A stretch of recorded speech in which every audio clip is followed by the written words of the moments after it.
I'm Michelle Tennant Nicholson. I am the president of Henderson County Beekeepers Association in beautiful Asheville, North Carolina, Hendersonville, North Carolina. So if you've ever been to the Smoky Mountains, you've probably been to this neck of the woods. But recently I was about 4 hours east going to a conference with the North Carolina State Beekeepers Association, and I met these wonderful speakers.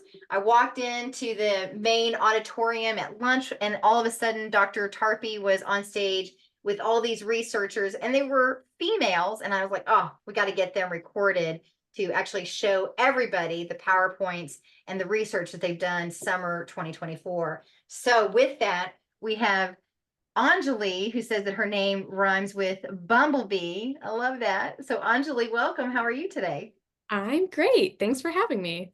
Why don't you tell everybody about yourself, introduce yourself, and tell us a little bit about yourself, and then recreate the PowerPoint that you gave at our state conference? For sure. So my name is Anjali Zumkhawala-Cook. I am a rising junior at Kenyon College in Gambier, Ohio. I know I saw one of your previous videos. I think you said you're from Cincinnati, so go Ohio.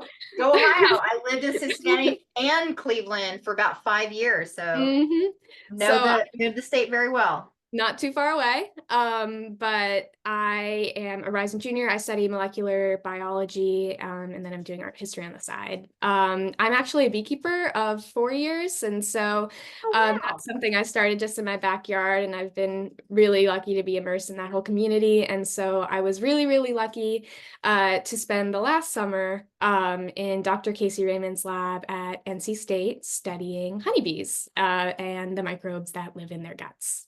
Well, this is exciting because most of our speakers have not, they've like been introduced. A few of them have kept bees before, but most have been exposed newly. So for you as an experienced beekeeper, why don't you throw in a few insights of when you were doing your research, like what surprised you? Go ahead. I think, I am gonna have to think about that one. I've always approached beekeeping from a very like scientific point of view. I loved reading the literature, even just from the beginning, because what I make up or what I lack in knowledge or like experience, hands-on experience, I make up for the fact that I've read so much. And so like Good for I can you. probably have flashcards, remember things. So that definitely was like a really core part of my learning process when it came to beekeeping.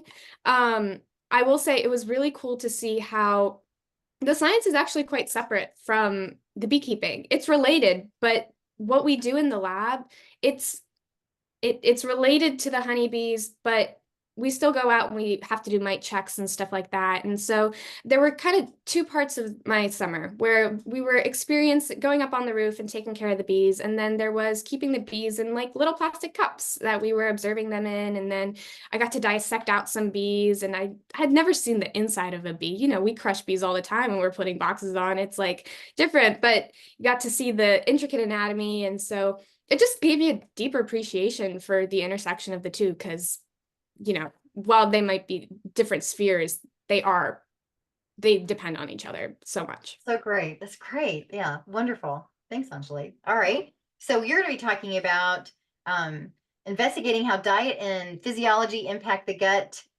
What is this? Microbiota? Microbiota, yep. Microbiota of honeybees. All Mhm. right. Well, inform us. Tell us what happened. For sure. So I will let me get going here. So, as I said, I was fortunate enough to spend the summer in Dr. Casey Raymond's lab, and she primarily studies microbes. She's a microbiology lab first and foremost, and we happen to use the honeybee as a really good host.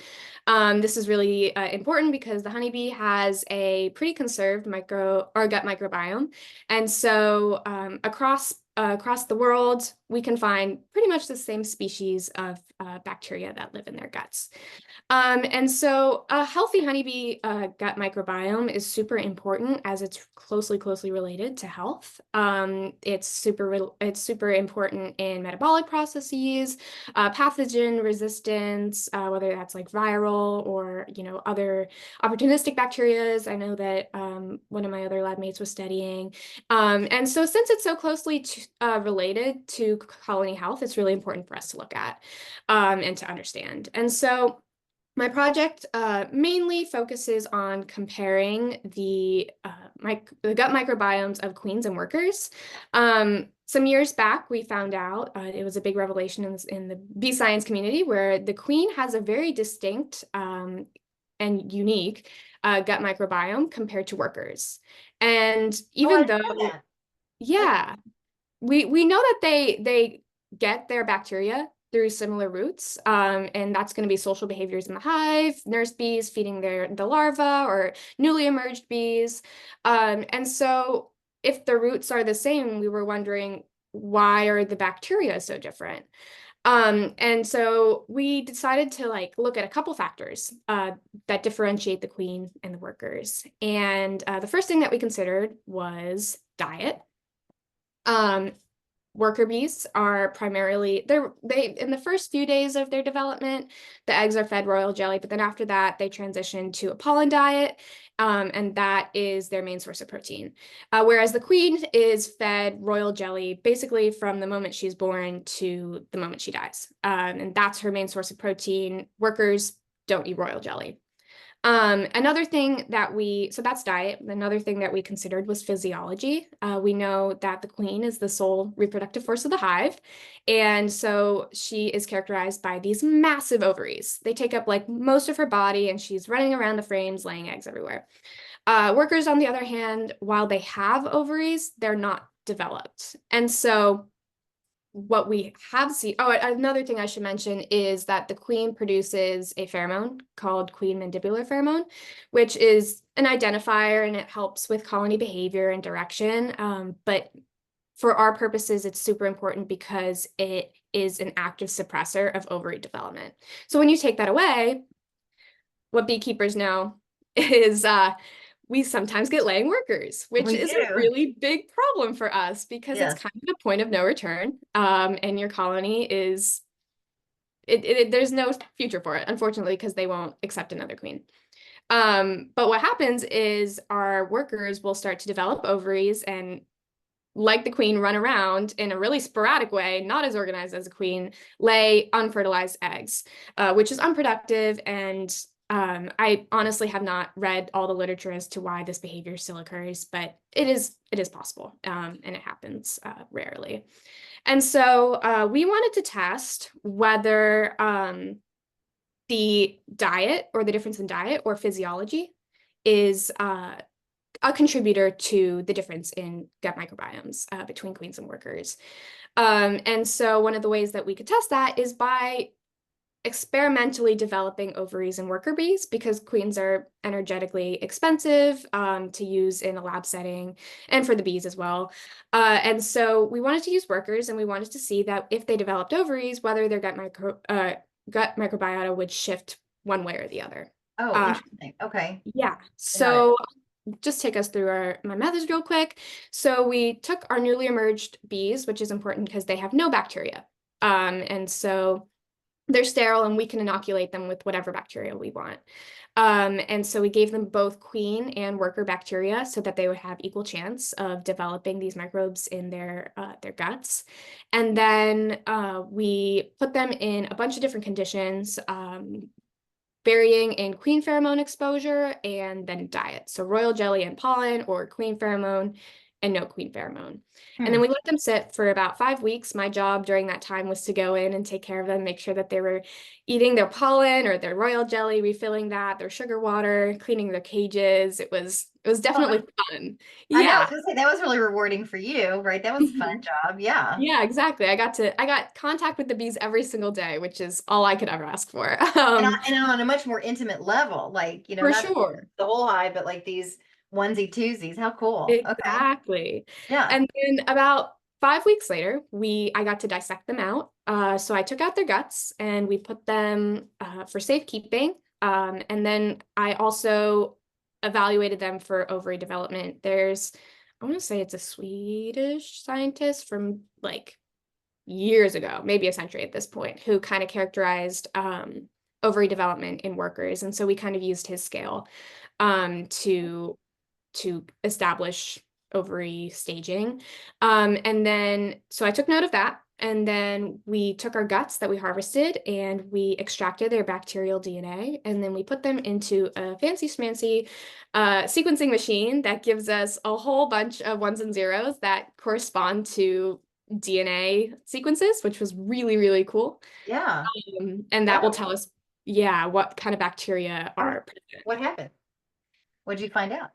So we found that our bees that were fed royal jelly, first I'll start with queen pheromone. As expected, our bees with no queen pheromone had the most ovary development, which, like we said, that's the phenomenon that occurs in nature. But what we also saw was that royal jelly further promotes this ovary development, even in the bees that had queen pheromone, which is interesting, just in understanding how royal jelly plays a function in queen nutrition and fitness. So that's what we saw there. And I got to see developed ovaries, which is very, very cool.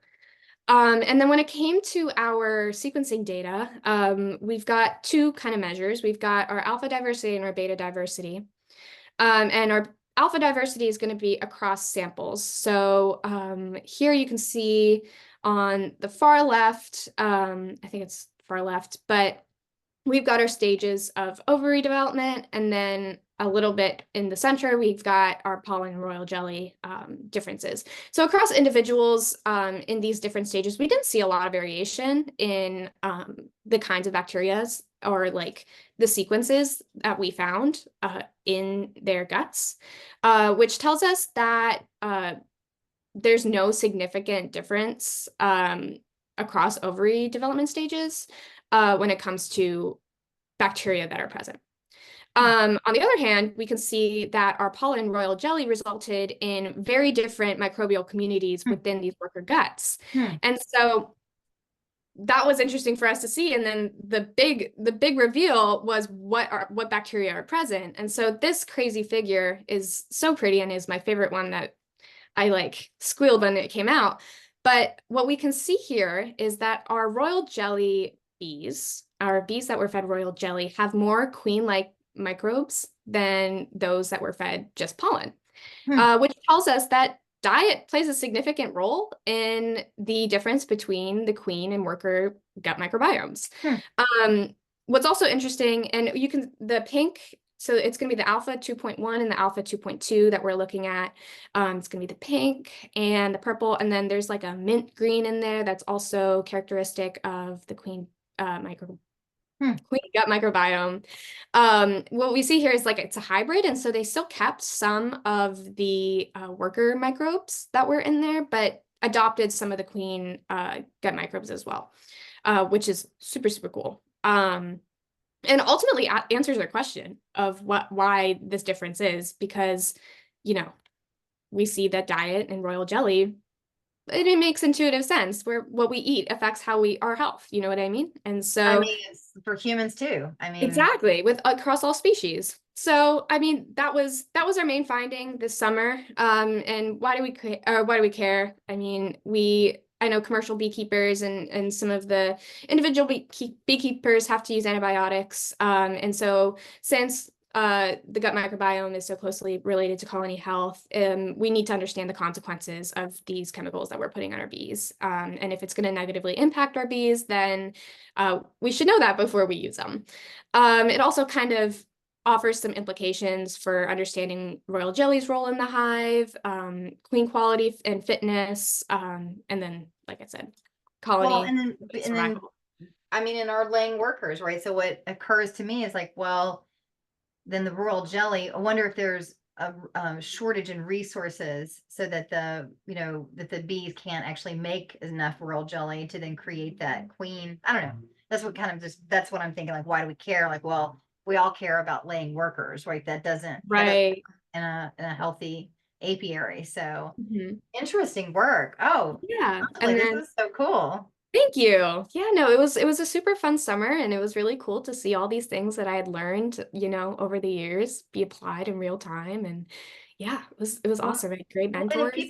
yeah, people want to have you there to speak about this at, you know, at their location, how, or just to contact you about this research. How do they find you? Oh, So good. yeah. Perfect. So you could either contact me. I put my email down below, or you could contact my PI, Casey Raymond. She is at NC State, and she can answer any questions, and I can also try my best. After this research, when you were like looking at all the results and what's next, what's the message that you hope all beekeepers take from your research this summer? Going in, I had no clue about the gut microbiome. And I'm not just talking about honeybees, I'm talking about all species. And in my research, I learned that it's so vital to our survival. And we are creatures, but then we've got entire communities of microbes that live in us that drive how we live and survive. So, if anything, I'd just be really aware of, you know, taking care of yourself and the other things that are in you that are also helping you. So eating well, drinking, stress, I know plays roles in gut microbiota. And for beekeepers, I'll say just keep up with the literature when it comes to antibiotics. I know that there are a lot of things that we're trying to avoid when it comes to, we're going to do anything to keep our colonies alive, right? Our hives alive. And so it's really easy to, I mean, I've had the freak out where it's like, oh, I need to buy this because my bees are experiencing this. There are a lot of different solutions that are being worked on currently. And so I would definitely stay in tune with the literature. And I think that as a land-grant university, NC State's done a really, really great job about, communicating with beekeepers about the most recent scientific revelations and whatnot. So 100%. Would you like to know my insight from having absolutely. spent time with you? So there's one of the things that as a beekeeper we think about, like, we go to the bee stores and, oh, I need this, something's happening. I got a laying worker, I got this, or I got that. Right. I don't think that most of us, just like in a human life, right? Like we do with our, like, oh, maybe I just need 20 to 30 servings of fruits and vegetables this week. And then that would actually help my microbiome.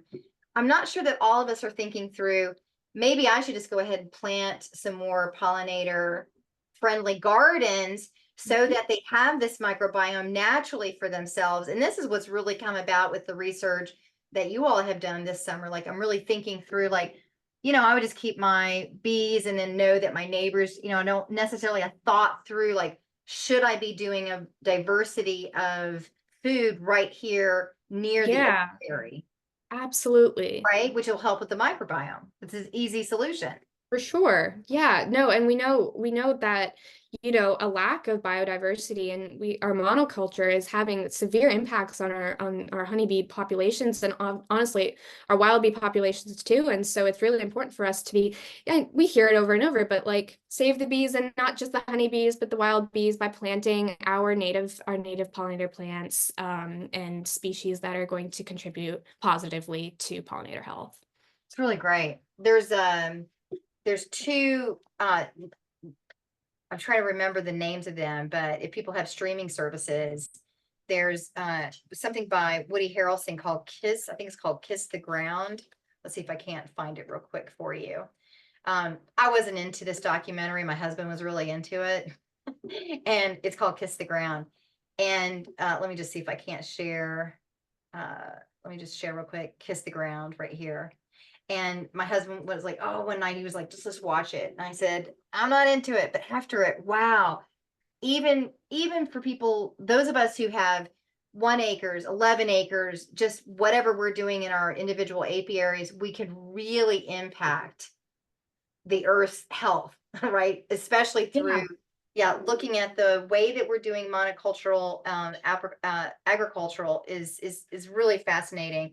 And this provides solutions that individuals and communities can do at large. And then the other one that I'm thinking about that you've kind of brought to my mind is I think it's called Hack My Health, the microbiome story. So these people did a similar research that you did this summer, but Hmm. on humans. I'm trying Hmm. to see if I can't find um the secrets. It Hack Your Health, the secrets of your gut. Let me see if I can't just get I'm only coming up with something that is hack your health, the secrets of your, that wasn't it though. It's in that series. If you just, it's on Netflix streaming services. I'll have to But check it anyway, out. they did this, and what they came to was, if you just had the microbiome from your fruits and vegetables, and they said, stop counting your calories, stop doing all the nonsense around your health. The only thing you really need to be counting is the number of fruits and vegetables that you have every day. And then in a week's time, you need 25 to 30 servings, Yeah. because that's what they're really finding out about your microbiome. Anyway, it's really interesting. You should just look at your local streaming services and see what microbiome I'll have to documentaries check there that are. out. That's awesome. Yeah, Yeah. it's really, I was watching it and I was like, I mean, they had you'll know you're in the right one that I'm talking about, because they had uh, a guy from Japan who was eating, what he did for a living was he ate hot dogs. He was like Competitive. competitive hot dog Yeah. eater. And Yeah. he had like, no, they were like, what type of microbiome does he have? Right. It was really, and they showed you would really love that given what you did this summer. So Mhm. think of me when you're laughing around I mean, not his whole story. He's got some sad moments to his story, but it is funny that they investigated his health, because you could just imagine if you're eating a ton of hot dogs all the time. Yeah, Yeah. It's not, there's not a lot of bedtime. diversity there. Makes you think of like RBs and just like on a ton of sugar water, like it can't be healthy. So And there are studies about that and the consequences of that.